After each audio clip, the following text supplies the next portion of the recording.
it is my duty to tell you about Noelia Brown. Noelia was one of the first Roblox players, but when she was 35 years old, Noelia Brown created her own Roblox server.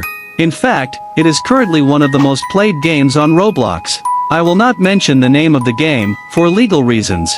I will start by saying that, in that game, from my point of view, there is a group of people, led by Noelia, who are in charge of doing horrible things inside the server. But we'll talk about that later. Let's start by talking about Noelia. Noelia was a simple girl, who lived at north of Los Angeles, with her parents, Jonathan Brown and Martha Brown. Her father, Jonathan, was arrested when she was only 18 years old, and her mother Martha began to take care of her, ever since. Her mother, Martha, used to beat her. Her mother made her do all the housework. She didn't let her go outside to play with the other children. Her mother often went out to party with her friends, and when she used to come home, she didn't care if Noelia had a dinner or not. So Noelia always went to bed without having eaten dinner. Noelia got out of bed hungry every morning. Suddenly, one of those mornings, Noelia realized that there was no one at home. The only thing Noelia found was a note from her mother, telling her that she was not coming home anymore, since she went to live in another country with her new boyfriend. Noelia cried a lot that day, and she didn't understand why all this was happening to her. By the way, Noelia was already 20 years old at that time. That same day, a boy knocked on her door. The boy said he was her new neighbor.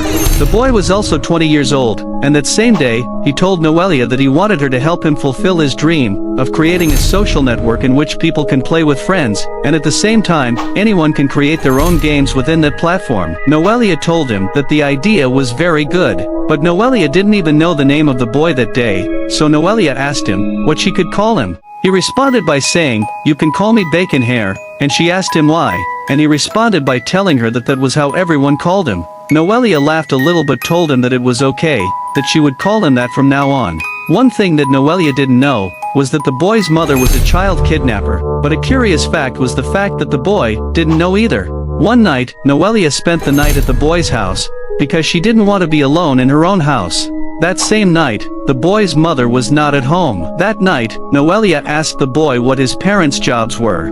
The boy responded by saying that his father had abandoned him when he was only 5 years old.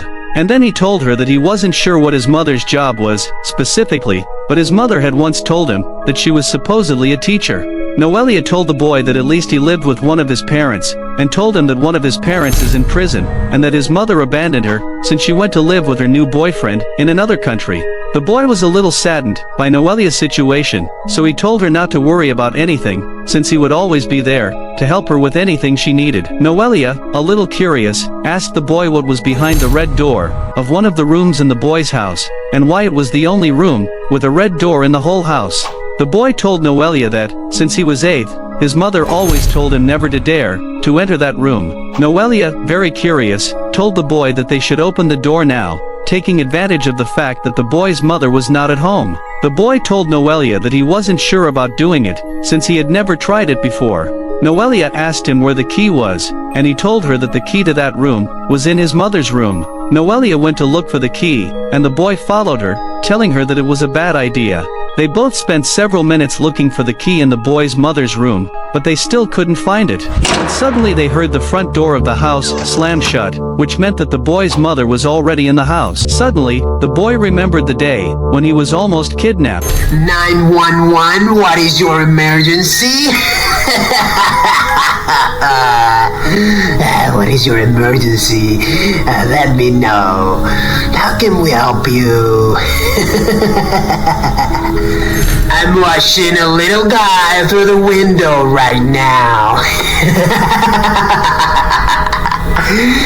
Tell me, boy, what are you looking at right now? Are you looking at the trees outside of your room or what? I'm inside of one of the trees that you're looking at right now, and I'm just expecting you to see me. Oh, look at me, my boy. Listen, I'm gonna be there in a couple seconds. Just call your mommy and daddy and tell them I'm gonna be there. So we can see if they can call the cops on time. Before before I catch you. Alright, little boy, I'm gonna be quick because it's really cold outside. Listen, I'm gonna have to get into your house because I'm gonna have to talk to you and discuss a couple things with you. So, let me the front door open because I'm gonna have to get in to talk to you. So you have to let me in, little boy, you understand me? I'm gonna tell you something else. If you don't let the door open in a couple seconds, I'm gonna have to break into it. Okay? I'm gonna have to get into your house by myself, and I'm gonna do it through the same window that you're using to look at me. Alright, so let's make this easy, my boy. I'm gonna get in anyway, so you're gonna have to let me in now, otherwise I'm gonna get really, really angry, and you don't wanna see me like that. Twinkle, twinkle, little star, how I wonder what you are. Up above the world so high, like a diamond in the sky. Twinkle, twinkle, little star, how I wonder what you are.